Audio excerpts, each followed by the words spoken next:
हरे कृष्णा। आज की इस वीडियो में हम आपको सुनाएंगे कार्तिक मास की कथा का अध्याय 9 और तुलसी माता की संपूर्ण आरती, जिसे कार्तिक मास या दामोदर मास में सुनने से श्री कृष्ण और राधा रानी की विशेष कृपा प्राप्त होती है और जीवन में सुख समृद्धि आती है। व्यक्ति के सारे कष्ट दूर होते हैं, क्योंकि कार्तिक मास श्री राधा रानी का सबसे प्रिय महीना है। आपसे प्रार्थना है कि ये कथा अंत तक अवश्य सुने, क्योंकि अधूरी कथा सुनने से कथा सुनने का फल नहीं मिलता। और ये कथा शुरू होने से पहले हमारे चैनल को सब्सक्राइब करके एक बार कमेंट्स में दिल से जय श्री कृष्णा अवश्य लिख दें। भगवान श्री कृष्ण इस कार्तिक मास की कथा को कार्तिक के महीने में सुन रहे सभी भक्तों की सारी मनोकामनाएं पूरी करें, उनका जीवन धन समृद्धि से भरे।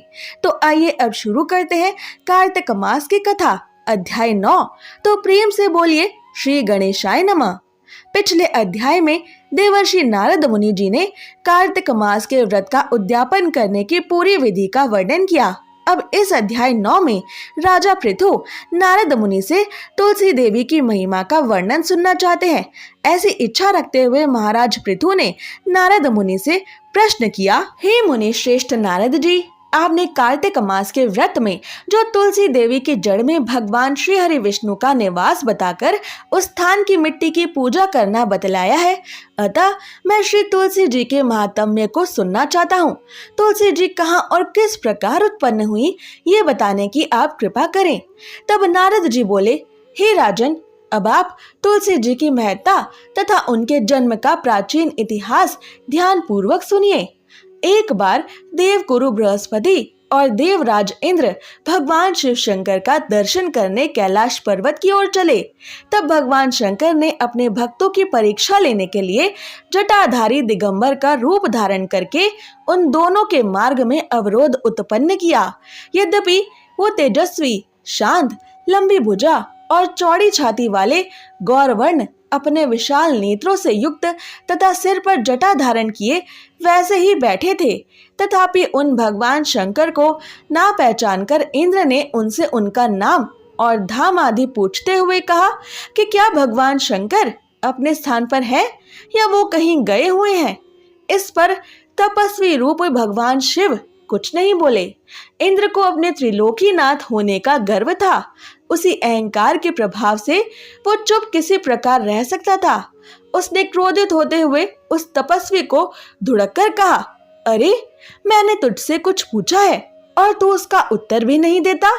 मैं अभी तुझ पर इस वज्र का प्रहार करता हूँ, फिर देखता हूँ कि कौन तेरी इस दुर्गति से रक्षा करता है। इस प्रकार कहकर जैसे ही इंद्र ने क्रोध में उस जटाधारी दिगंबर का अंत करने के लिए हाथ में वज्र लिया, वैसे ही भगवान शिव शंकर ने वज्र सहित इंद्र का हाथ स्तंभित कर दिया, यानी रोक दिया, और विकराल नेत्र करके उसे देखा। उस समय ऐसा प्रतीत हो रहा था कि वो दिगंबर प्रज्वलित हो उठा है और वो अपने तेज से सबको भस्म कर देगा। भुजाएं स्तंभित होने के कारण इंद्र दुखित होने के साथ साथ अत्यंत कुपित भी हो गया, परंतु उस जटाधारी दिगंबर को प्रज्वलित देखकर बृहस्पति जी ने उन्हें भगवान शिव शंकर के रूप में पहचान लिया और उन्हें प्रणाम किया। फिर दंडवत होकर भगवान शिव शंकर की बृहस्पति देव स्तुति करने लगे। बृहस्पति भगवान शिव शंकर से कहने लगे, हे दीनानाथ, हे महादेव, आप अपने क्रोध को शांत कर लीजिए और इंद्र के इस अपराध को आप क्षमा कर दीजिए। बृहस्पति देव के ये वचन सुनकर भगवान शंकर ने गंभीर वाणी में कहा, मैं अपने नेत्रों से निकाले हुए इस क्रोध को किस प्रकार रोकूं? तब बृहस्पति देव ने कहा, हे भगवान, आप अपना भक्त वत्सल नाम सार्थक करते हुए अपने भक्तों पर दया कीजिए। आप अपने इस तेज को अन्यत्र कहीं स्थापित कीजिए और इंद्र का उद्धार कर दीजिए। तब भगवान शिव शंकर गुरु बृहस्पति से बोले, मैं तुम्हारी स्तुति सुनकर अत्यंत प्रसन्न हूँ। तुमने इंद्रदेव को जीवन दान दिलवाया है। मुझे विश्वास है कि मेरे नेत्रों की अग्नि अब इंद्र को पीड़ित नहीं करेगी। बृहस्पति से इस प्रकार कहकर भगवान भोलेनाथ शिव शंकर ने अपने मस्तक से निकाले हुए अग्निमय तेज को अपने हाथों में लिया और फिर उसे क्षीर सागर में डाल दिया। तत्पश्चात भगवान शिव शंकर वहां से अंतर ध्यान हो गए। इस प्रकार जिसको जो जानने की कामना थी उसे जानकर इंद्रदेव तथा बृहस्पति देव अपने अपने स्थानों को वापस चले गए। इस पूरे प्रसंग को सुनकर राजा पृथु अपने अंदर के असमंजस और अचंभे को दबा नहीं पाए और राजा पृथु तुरंत बोल उठे, हे ऋषि श्रेष्ठ नारद जी, आपको मेरा प्रणाम है। कृपया अब आप ये बताने की कृपा कीजिए कि जब भगवान शिव शंकर ने अपने मस्तक से उत्पन्न हुए तेज को क्षीर सागर में डाला तो उसके बाद क्या हुआ। तब नारद जी बोले, हे राजन, जब भगवान शंकर ने अपना वो तेज क्षीर सागर में डाल दिया तो उस समय वो शीघ्र ही एक बालक का रूप धारण करके सागर के संगम पर बैठकर संसार को बह देने वाला रुदन करने लगा, यानी रोने लगा। उसके रुदन से संपूर्ण जगत व्याकुल हो उठा, लोकपाल भी उससे व्याकुल हो गए, चराचर चलायमान हो गया। शंकर सुवन यानी भगवान भोलेनाथ शिव शंकर की क्रोध अग्नि से उत्पन्न उस दिव्य बालक के इस रुदन से संपूर्ण ब्रह्मांड व्याकुल हो गया। ये देखकर सभी देवता और ऋषि मुनि व्याकुल होकर भगवान ब्रह्मा जी की शरण में गए और उन्हें प्रणाम करके उनकी स्तुति करने लगे। उन सभी ने ब्रह्मा जी से कहा, हे पितामह, ये तो बहुत ही विकट परिस्थिति उत्पन्न हो गई है। हे महायोगिन, आप इसे नष्ट कीजिए। इसी के साथ कार्तिक मास की कथा का अध्याय 9 समाप्त हुआ। तो प्रेम से बोलिए जय श्री कृष्णा। अब सुनिए कार्तिक मास में तुलसी देवी की आरती, जिसे सुने बिना कार्तिक मास की कथा पूरी नहीं मानी जाती। जय जय तुलसी माता, सब जग की सुखदाता, सब योगों के ऊपर, सब रोगों के ऊपर, रुद्र से रक्षा कर भवत्राता। जय जय तुलसी माता। बटुपुत्री है श्यामा, सुरबली है ग्राम्या, मैया सुरबली है ग्राम्या। विष्णु प्रिय जो तुमको सेवे, विष्णु प्रिय जो तुमको सेवे, सोनर तर जाता। जय जय तुलसी माता। हरि के शीश विराजत, त्रिभुवन से वंदित, मैया त्रिभुवन से वंदित, पतित जनों की तारिणी, पतित जनों की तारिणी, तुम जग विख्याता। जय जय तुलसी माता।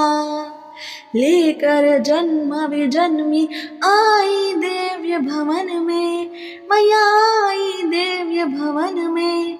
मानव लोक तुम्ही से, मानव लोक तुम्ही से, सुख संपत्ति पाता। जय जय तुलसी माता। हरि को तुम अति प्यारी, श्याम वरण तुम्हारी, मैया श्याम वरण तुम्हारी। प्रेम अजब है उनका, प्रेम अजब है उनका, तुमसे कैसा नाता। जय जय तुलसी माता। जय जय तुलसी माता। सब जग की सुखदाता, सब योगों के ऊपर, सब रोगों के ऊपर, रुद्र से रक्षा कर भवत्राता। जय जय तुलसी माता। जय जय तुलसी माता। जय जय तुलसी माता। तो प्रेम से बोलिए श्री कृष्ण प्रिया वृंदावनेश्वरी श्री तुलसी महारानी की जय, श्री वृंदा महारानी की जय, श्रीमती राधा रानी की जय, भगवान श्री कृष्ण की जय। जय जय श्री राधे। कार्तिक मास में भगवान श्री हरि विष्णु और माता तुलसी की इस आरती से विशेष तौर पर पूजा की जाती है, क्योंकि इस पवित्र माह में भगवान श्री हरि विष्णु योग निद्रा से जागते हैं। भगवान विष्णु को माता तुलसी अति प्रिय है। बिना माता तुलसी के भगवान विष्णु किसी जीव की तरफ देखते भी नहीं है, इसलिए उनकी पूजा में विशेष रूप से तुलसी का प्रयोग किया जाता है। कार्तिक माह में तुलसी पूजन का विशेष महत्व इसलिए ही है क्योंकि माता तुलसी ही किसी जीव को भगवान श्री हरि विष्णु के चरण कमलों तक पहुंचाने का काम करती है। इसलिए तुलसी माता को सुख समृद्धि और भगवान श्री हरि विष्णु की कृपा पाने के लिए महत्वपूर्ण माना जाता है। कार्तिक माह में हर दिन तुलसी माता की पूजा करने वाला, दीप दान करने वाला और परिक्रमा करने वाला मनुष्य भगवान विष्णु, माता लक्ष्मी और देवी तुलसी की असीम कृपा का पात्र बनता है। ये था कार्तिक मास की कथा का संपूर्ण अध्याय 9। आगे के अध्यायों में तुलसी देवी की उत्पत्ति, किस प्रकार से उनका एक असुर के साथ विवाह हुआ और किस प्रकार से वो श्री हरि विष्णु की प्रिय बनी, इस संपूर्ण कथा का वर्णन किया जाएगा। तो उस कथा का श्रवण अवश्य करें। अगर आपको ये कथा पसंद आए तो इसे शेयर करें और ऐसी ही जरूरी जानकारियों और व्रत कथाओं को प्रतिदिन सुनने के लिए हमारे चैनल को सब्सक्राइब कर लें। जय श्री कृष्णा।